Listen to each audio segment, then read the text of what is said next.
बोला ख्रिस्त महाराज की। और जोर से बोलेंगे, बोला ख्रिस्त महाराज की। प्रार्थना करूया।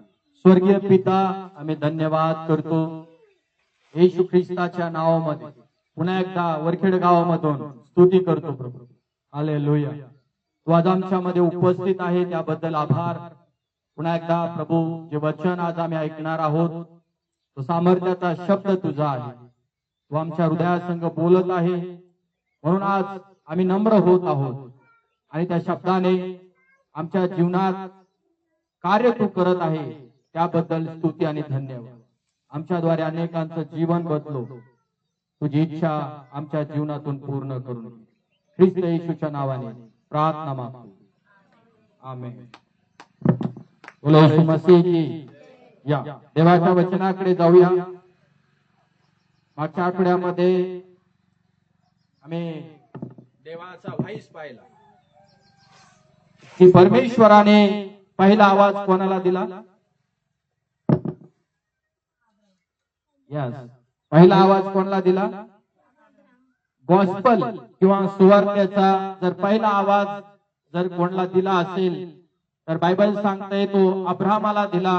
आणि अब्राहमानं देवाचं वचन ऐकलं किंवा देवाचा शब्द ऐकला आणि देवाच्या शब्दाला त्यांनी मान दिला, सन्मान दिला, आदर दिला आणि देवाचा शब्द त्याने स्वीकारला।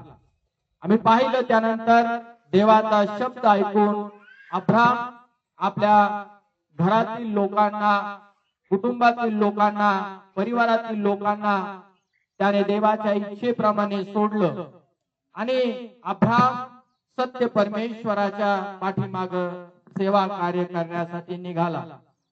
अशासाठी की अब्राहम निघाला आणि त्याने देवाचा आवाज ऐकला की त्याच्या परिवाराचं त्याच्याद्वारे उद्धार किंवा तारण होणार होतं। आणि म्हणून अब्राहमाच्या जीवनामध्ये देवाने मोठ्या योजना आखल्या होत्या। आमेन। तसंच आमच्या जीवनातही देवानं आम्हाला निवडण्याच्या पाठीमाग योजना आखलेल्या आहेत आणि त्या योजना आहे की तुमच्या आणि माझ्या नातेवाईकांचं, पाहुण्यांचं, मित्रमंडळीचं तारण झालं पाहिजे, उद्धार झाला पाहिजे आणि त्यांना देखील शांती देणारा देव समजला पाहिजे। येशू मसीह की। सगळेजण बोला येशू मसीह की। आणि मग अब्राहम सत्य परमेश्वराच्या पाठीमाग निघाला आणि सत्य परमेश्वराचा आदर आणि सन्मान तो करू लागला। आणि मग त्या पाठीमागची इच्छा आणि योजना देवानं त्याच्या जीवनामध्ये टाकली आणि अनेक लोक अब्राहमाच्या नंतर परमेश्वराचा स्वीकार करू लागले। कारण अब्राहमाचं जीवन परमेश्वराने आशीर्वादित केलं आणि अब्राहमाचं जीवन आशीर्वादित झाल्यामुळे अब्राहमाच्या नातेवाईकांचं किंवा पाहुण्यांचं तारण झालेलं पवित्र शास्त्र तुम्हाला आणि मला या ठिकाणी सांगत आहे। येशू मसीह की। म्हणजे आपल्याही जीवनामध्ये देवाची काय इच्छा आहे हे तुम्ही आणि मी समजून घ्या की प्रभूने तुमची आणि माझी निवड केली आहे आणि त्या पाठीमागचा उद्देश आणि हेतू हा आहे की आमच्याद्वारे आमच्या नातेवाईकांचं काय झालं पाहिजे? मना शेजाऱ्याला तारण झालं पाहिजे। देवाची इच्छा, देवाची योजना आमच्या जीवनातून पूर्ण होणं हे देवाला आमच्या जीवनातून अद्भुतरित्या कार्य करून घ्यायचं आहे। म्हणून आज देवाला रोज म्हणा की देवा तुला धन्यवाद, तुम्हाला निवडलं आहे आणि माझ्या नातेवाईकांसाठी, माझ्या मित्रमंडळींसाठी, माझ्या पाहुण्यांसाठी मी एक आशीर्वादाचं कारण आहे। आमेन।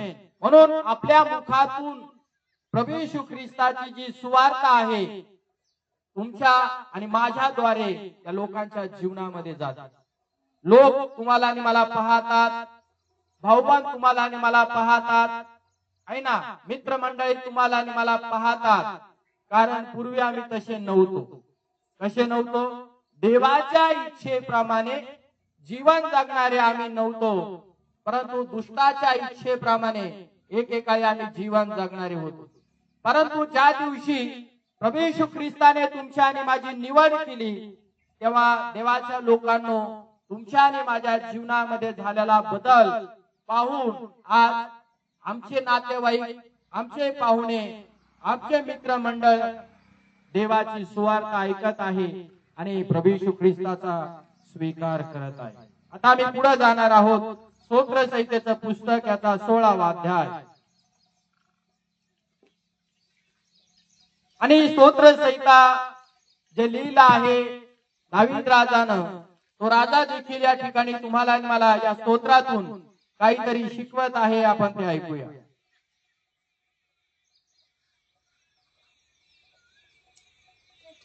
11 वचन.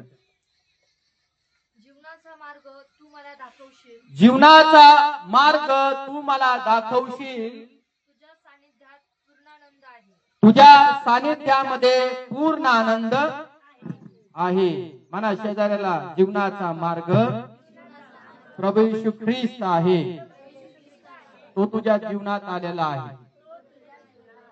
आज तुम्हाला आणि मला सगळ्या जणांना ठाऊक आहे की तुम्ही आणि मी एकेकाळी देवाची मुले नव्हतो. प्रकाशात चालणारी लोक नव्हतो. आपण सगळेजण अंधाराचे गुलाम होतो. दुष्ट शक्तीने आमच्या जीवनावर, आमच्या मनावर, आमच्या अंतःकरणावर, आमच्या शरीरावरती आणि आमच्या आत्म्यावरती त्यांनी ताबा मिळवला होता. आणि म्हणून आम्ही सगळेजण भटकलो होतो. देवाला विसरलो होतो. देवाला सोडून आमचं जीवन एकेकाळी आम्ही जीवन जगणारे लोक होतो. पण प्रेज गॉड, देवाची स्तुती असो की कुणीतरी व्यक्ती तुमच्या आणि माझ्या जीवनामध्ये आला, कुठली तरी बहीण तुमच्या आणि माझ्या जीवनामध्ये आली आणि त्यांनी तुम्हाला आणि मला प्रभू येशू ख्रिस्ताची सुवार्ता सांगितली. आणि मी तर विचार करू शकतो, जर मला ख्रिस्ताची सुवार्ता कळाली नसती 99-2000 सालामध्ये, तर आज जवळपास कितीतरी हरळ माझ्या जीवनावरती उगवले असते. माझा मृत्यू झाला असता, मी मरण पावलेलो असतो. परंतु देवानं माझी काळजी घेतली. देवानं मला नवजीवदान दिलं आणि एक भाऊ माझ्या जीवनामध्ये येऊन त्याने मला सुवार्ता सांगितल्यामुळे मी अंधारातून आज प्रकाशाकडे आलो. देवाच्या लोकांनो, जगामध्ये खूपसे लोक असे आहेत जे प्रभू विना जीवन जगत आहे, जे प्रकाशा विना राहत आहे, जे ख्रिस्ता विना जीवन जगत आहे. आणि अशा लोकांना आज प्रकाशाची गरज आहे. मी जगिक प्रकाशाबद्दल बोलत नाही, तर मी आध्यात्मिक प्रकाशाबद्दल आज बोलत आहे. ज्या लोकांना आध्यात्मिक प्रकाश मिळाला आहे ते आत्मिक जीवनामध्ये कधी ठेचाळणार नाही. आणि जगिक जीवनाची जर लाईट गेली तर तुम्ही आम्ही पाहतो की सगळे लोक अंधारामध्ये ठेचणार आहे. परंतु मनुष्याला आज देवाची फार मोठी गरज आहे. आणि म्हणून प्रत्येक मनुष्य तुम्ही आम्ही जरी पाहिला तर आज देवा विना जगत आहे, देवा विना राहत आहे. देवा विना जीवन कसं कसं जगायचं, कसं कसं काढायचं, कसं कसं किनारी न्यायचं, तो फक्त चाललंय म्हणून चाललाय त्याचं. हालेलुया. पण देवाची इच्छा आहे की त्या मुलाला, त्या मुलीला देवाचं वचन कळावं, देवाचा मार्ग कळावा, देवाचं सत्य कळावं आणि देवाचं जीवन कळावं. किती लोक आज ताचपडत आहे अंधारात जीवनामध्ये. त्यांना आज प्रकाशाची गरज आहे. आणि हा प्रकाश म्हणजे प्रभू येशू ख्रिस्त आहे. कोण त्या लोकांपर्यंत हा प्रकाश घेऊन जाईल? ख्रिस्त घेऊन जाईल. प्रभू येशू ख्रिस्त घेऊन तुम्ही आणि मी जर जाणारे लोक आहोत. तर देवाच्या लोकांनो, आज या महाराष्ट्रामध्ये अनेक लोक तुमची आणि माझी वाट पाहत आहेत, ज्यांना आज देवाची गरज आहे. आमेन. ज्यांना आज देवाची गरज आहे, ज्यांना आज ख्रिस्ताची गरज आहे, ज्यांना आज परमेश्वराची ओळखीची गरज आहे. आणि तो ख्रिस्त तुम्ही आणि मी त्यांना जाऊन द्यावा, ही परमेश्वराची एकमेव इच्छा आहे. विचार करा, तुम्ही आणि मी एकेकाळी अंधारात होतो, तर तुमचं आणि माझं जीवन कसं होतं? तुम्ही आम्ही कसे राहत होतो बघा. तुम्ही आम्ही कसे जीवन जगत होतो याकडे देखील बघा. 8वा दिवस, 8वी रात्र आपण काय करत होतो आणि आपलं जीवन कसं कसं जगत होतो? आम्ही देवा विना होतो त्यावेळेस. आणि ते दिवस जर देवाच्या लोकांना तुम्ही आणि आठवले तर आज डोळ्यामधून 100% तुमच्या आणि माझ्या अश्रू आल्याशिवाय राहणार नाही. पण आज ख्रिस्त तुम्हाला भेटलाय. म्हणा आमेन. ख्रिस्त तुम्हाला आणि मला भेटलाय आणि आत्मिक जीवनामध्ये तुम्ही आणि आज सत्य तुम्हाला आणि मला कळायला लागलेलं आहे. जसं देवाच्या लोकांनो सत्य तुम्हाला समजू लागलं, सत्य तुम्हाला समजू लागलं, सत्याची ओळख तुम्हाला जशी जशी होऊ लागले तसं तसं तुमचं आणि माझं जीवन ख्रिस्तामध्ये तुम्ही आणि वाहून घेतलेलं आहे. आता मला भीती वाटत नाही कशाची. का वाटली कोणाला भीती? असं वाटतंय हजारो लोकांमध्ये जावं, रस्त्यावरती उतरावं, ट्रॅक वाटावे, सुवार्ता सांगावी, माईक भोंगा घ्यावा, सुवार्ता सांगत राहावी. जो भाऊ दिसन, जी बहीण दिसन त्या बहिणीला सुवार्ता सांगत राहा. आमच्या जीवनातून ख्रिस्त हा लोकांपर्यंत जाणं फार महत्वाचं आणि फार गरजेचं आहे. का? आपला भाऊ अंधारात असताना जरी तो रक्ताचा नाही तर आपल्याला चांगलं वाटतं का?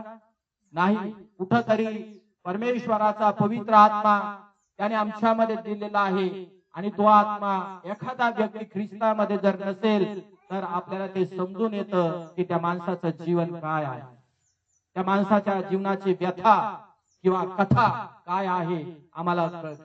आणि म्हणून त्या भावासाठी, त्या बहिणीसाठी आमचा जीव आहे तो काय करतो? कळवळतो, कणवळा येते, माया येते, दया येते आणि त्या भावाला न इलाजाने आम्हाला प्रभू येशू ख्रिस्ताचं प्रेम सांगावं लागतं. आणि ज्यावेळेस प्रभू येशू ख्रिस्ताचं प्रेम त्या बहिणीला किंवा त्या भावाला आम्ही सांगतो, परमेश्वराचा आत्मा म्हणतो शब्बास, शब्बास, शब्बास माझ्या मुला. हालेलुया. परमेश्वराने तुम्हाला शब्बासकी द्यावं तुम्हाला वाटतं का? जर तुम्हाला वाटतं परमेश्वराने तुम्हाला शब्बासकी द्यावी तर तुमच्या जवळ येणाऱ्या, तुमच्या जवळ बसणाऱ्या, तुम्ही जिथं कुठं जाता त्या लोकांना प्रभू येशू ख्रिस्त द्या. तो ऐकू अथवा न ऐकू त्याला ख्रिस्त देणं फार महत्वाचं आणि फार गरजेचं आहे. का? त्या लोकांना देखील आनंदाची गरज आहे, उल्हासाची गरज आहे. कल्पना करा, आम्ही पण एके दिवशी आनंदात होतो का? उल्हास होता का आमच्या जीवनात? आनंद म्हणजे असं नाही की निसे आहे ना, कॉमेडी करणाऱ्या लोकांसारखं कुठलाही जोक मारायचा आणि मग हसत राहायचं, तो आनंद नाही. सोंगा ढोंगाचा आनंद देवानं तुम्हाला आणि मला दिलेला नाही. तुम्हाला आणि मला देवाने आध्यात्मिक आनंद दिलेला आहे. म्हणा सगळ्यांना आमेन. आध्यात्मिक आनंद दिला आणि तुम्ही आणि बघा एकेकाळी हसत नव्हतो, परंतु आज तुमच्या आणि माझ्या आत्म्यातून तुम्ही आणि तो आनंद साजरा करत आहोत. आत्म्यात तुम्ही आणि उल्हास करत आहोत, आत्म्यामध्ये तुम्ही आणि आनंद करत आहोत. आणि मग जगातल्या लोकांना देखील आज ख्रिस्ताविना जीवन जगत असल्यामुळे त्यांना देखील एक आनंदाची आशा आहे की कोण माझ्यापर्यंत आनंद घेऊन येईल. आणि ते म्हणतात खरा आनंद कोण दे? डीजे लावल्याने डाकचिक डाकचिक डाकचिक डाकचिक डाकचिक डाकचिक थोड्या वेळ आनंद होतो, बर्थडे केल्याने थोड्या वेळ आनंद होतो. लक्ष द्या, काही लग्न कार्य असेल तर थोड्या वेळ उल्हास आणि थोड्या वेळ आनंद होतो. कपडे नवीन आणले तर थोड्या वेळ आनंद होतो. गाडी आणली नवीन तर थोड्या वेळ आनंद होतो. मोबाईल आणल्यानंतर थोडा आनंद होतो.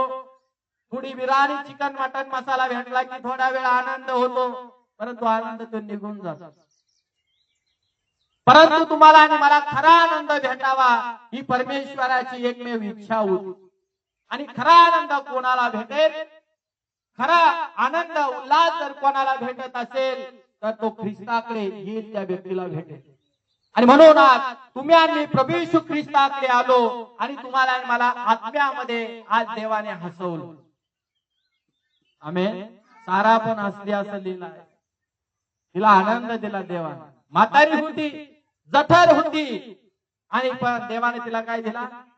आनंद दिला. याईराची कन्या मेली, प्रभू येशू या ठिकाणी आला आणि बायबल सांगते त्या ठिकाणी सगळे भाडोत्री लोक आणले होते, पण परमेश्वराने त्या ठिकाणी काय म्हटले, मुलगी मेली नाही तर मुलगी काय आहे, जिवंत आहे. लोक हसायला लागले.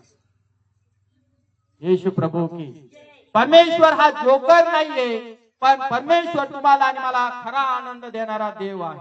आणि मग आमचं जीवन आठवा. एकेकाळी तुम्ही आम्ही देखील या आनंदात नव्हतो.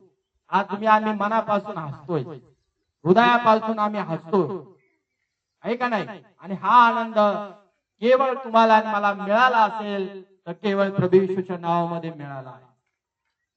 ते वचन ऐकल्याने तुम्हाला आणि मला मिळाला. ती देवाची स्तुती आणि स्तवन केल्याने तुम्हाला आणि मला मिळाला. तो देवाच्या उपस्थितीत आल्यानंतर तो आनंद तुम्हाला आणि मला मिळाला आहे. आणि आज तोच आनंद या जगिक लोकांना हवा आहे. मग प्रश्नचिन्ह तुमच्या आणि माझ्या समोर हा आहे की प्रभू येशू ख्रिस्ताचा आनंद कोण ह्या जगातील लोकांना वाटायला तयार आहे? ज्या लोकांना देवाने उल्हास दिला आहे, आनंद दिला आहे, त्या लोकांनी ख्रिस्ताची सुवार्ता घेऊन, ख्रिस्ताचा आनंद घेऊन या लोकांपर्यंत जा, ज्यांनी आजपर्यंत परमेश्वराचा, प्रभू येशू ख्रिस्ताचा स्वीकार केलेला नाही. देवाच्या लोकांनो जा, त्यांच्यापर्यंत जा आणि त्यांना खरा आनंद द्या. त्या खोट्या आनंदातून त्यांना बाहेर काढा आणि खरा आनंद त्यांच्यापर्यंत तुम्ही आणि पोहोचवणं फार महत्वाचं आहे.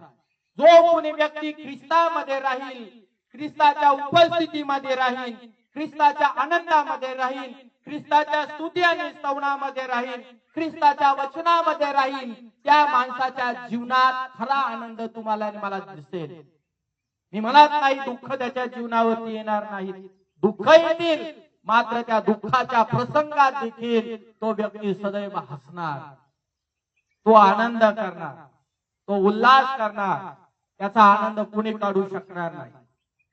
पॉल म्हणतो, देवाच्या प्रीतीपासून, देवाच्या प्रेमापासून माझा आनंद कोण हिरावून घेऊ शकतो? आमेन. म्हणून दुःख, त्रास, व्याधी, वेदना, क्लेश, बिमारी किंवा छळवणूक, उपासमार आमचा आनंद काढून घेऊ शकणार नाहीये. कारण तो आनंद देवाने आम्हाला प्रभू येशूच्या नावामध्ये दिला. म्हणून प्रभू येशूच्या नावामध्ये तुम्ही टिकून राहा. भक्ती करण्यामध्ये, आराधना करण्यामध्ये, स्तुती करण्यामध्ये, सेवा कार्य करण्यामध्ये, लोकांना सुवार्ता सांगण्यामध्ये, कारण तुमच्या आणि माझ्यामध्ये जीवन आलेलं आहे.